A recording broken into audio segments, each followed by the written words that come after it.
We're coming off of a week 11 with huge NFL playoff implications, and hopefully you've got a good idea of which of your lineups are about to find the playoffs as well.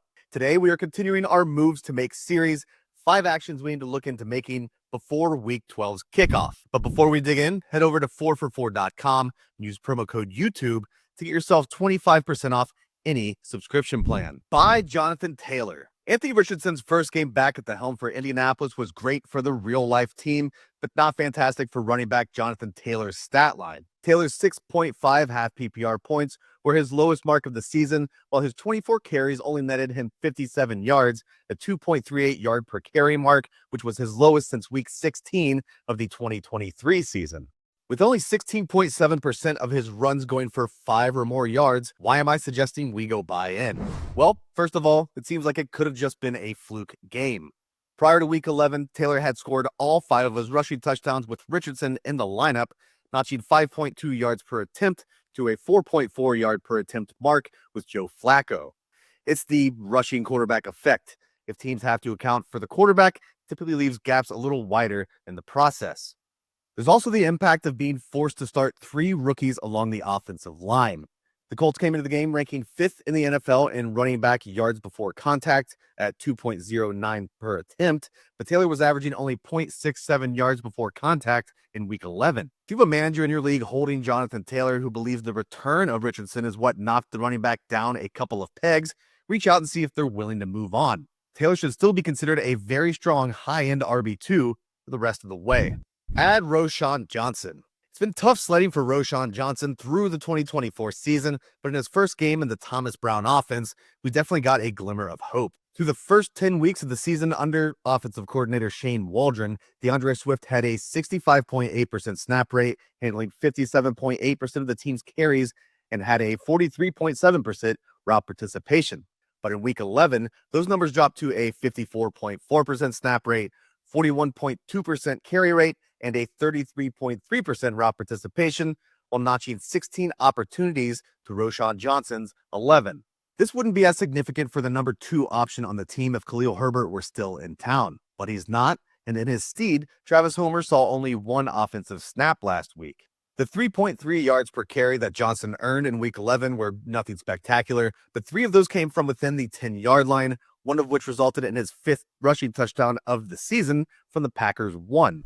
Though a 1-game sample isn't enough to project exact usage for the rest of the season, it's worth noting that Johnson outsnapped Swift 6-1 in short yardage situations, 7-1 on third downs, and 6-0 in the 2-minute drill. And it's not like this game was out of reach one way or the other.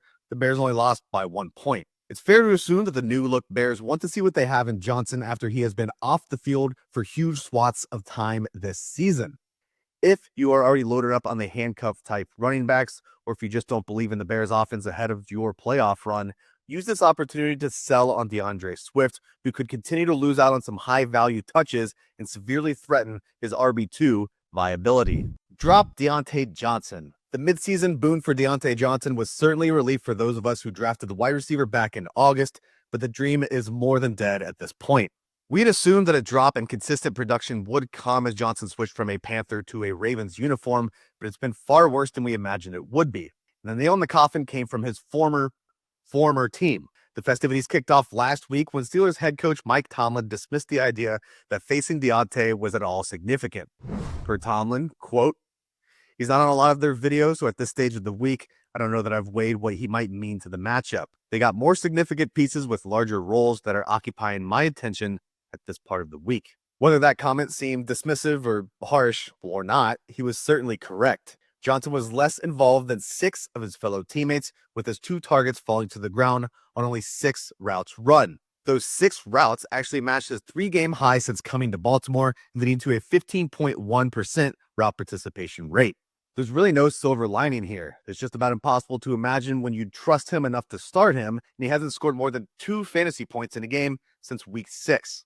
On top of that, they will face the Chargers and Eagles ahead of their week 14 bye, and then they get the Steelers team again in week 16.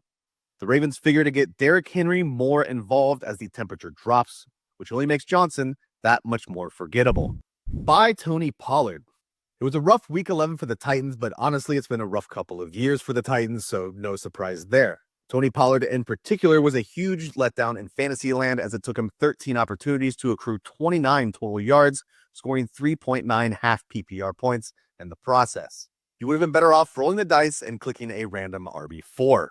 But the Vikings did come into the matchup ranked second in schedule-adjusted fantasy points allowed to the position, so maybe he should have been riding our benches in the first place. One significant event of the game could get Pollard back in our good graces, though. Sadly, it seems as if Tyjae Spears suffered another concussion and figures to miss some more time. Per 4for4 injury expert Jeff Mueller, quote, "The majority of running backs have missed at least one game after suffering a concussion, with Tyrone Tracy being the lone back to clear in time to miss 0 games. Plan on Spears missing time." We obviously never root for injuries, but we do have to adjust when they happen. In the 3 full games that Spears missed early this season, Pollard averaged a massive 25.6 opportunities for 112 yards and 12.53 fantasy points per game.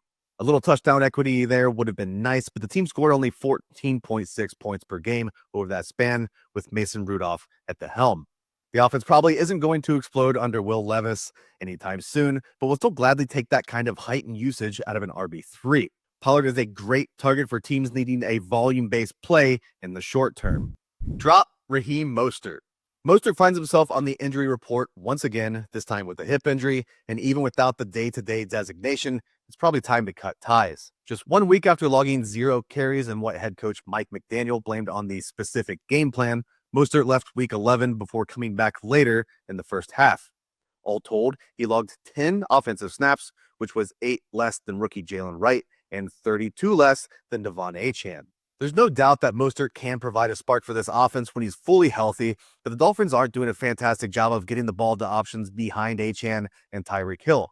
Unless, of course, you're Jonnu Smith, but that's a different video entirely. He's slowly begun to lose his early down role to Wright over the past few weeks, and that hints at the fact that the veteran might not even be the option to take over the starting job, or Achane to lose more time. Instead, it signifies that Wright is probably the guy we want as insurance as we head toward the playoffs, yet his rostership is at 6%, while Mostert's at 77%. There's a small chance that you could unload Mostert to the Devon Achane manager if they're asleep at the wheel, but it's hard to envision you getting much in return. In my opinion, this is the Miami Achane Tyreek Jonnu show with a little bit of Wright mixed in for the rest of the way.